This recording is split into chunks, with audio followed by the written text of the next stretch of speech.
Enrique Peñalosa, and his belief that sustainable urban design can be the foundation for social justice.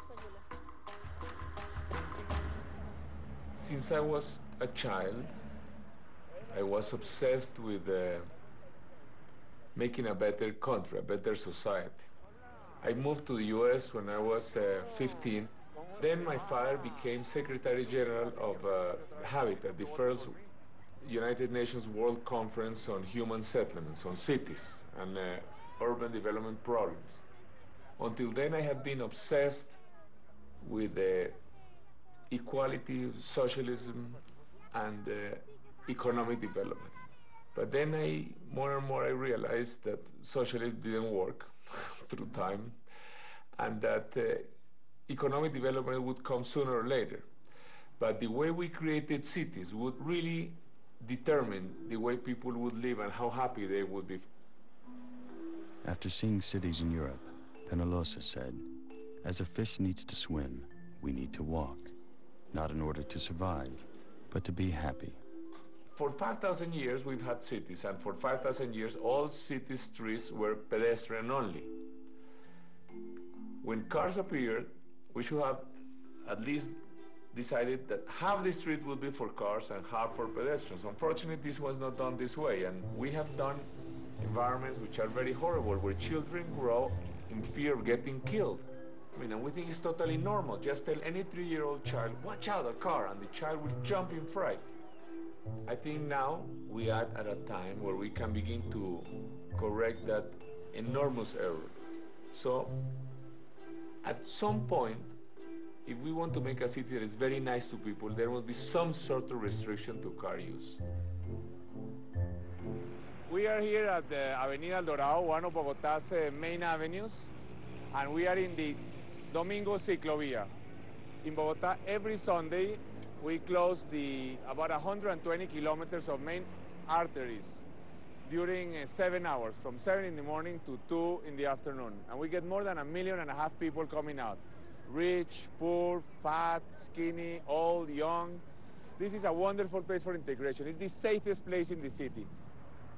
In 1982, a mayor called Augusto Ramirez put this into place.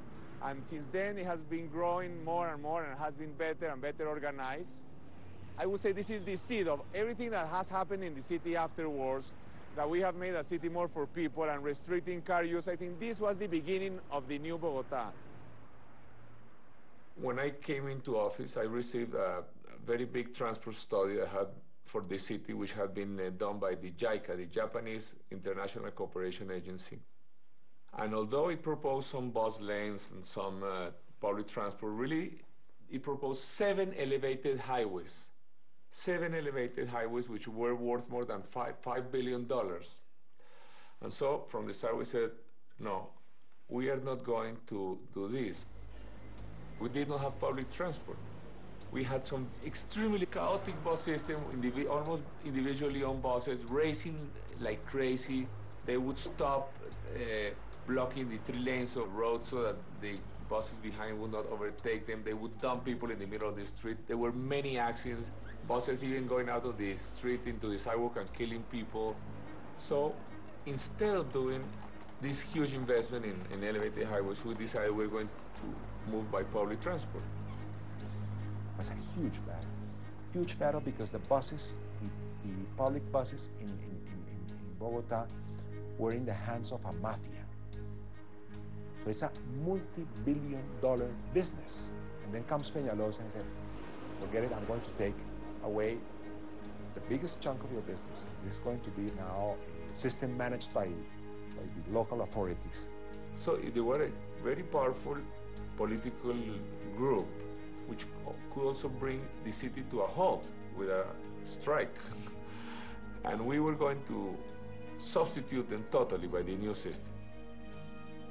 So it was a big challenge, a bit of carrot and a bit of stick.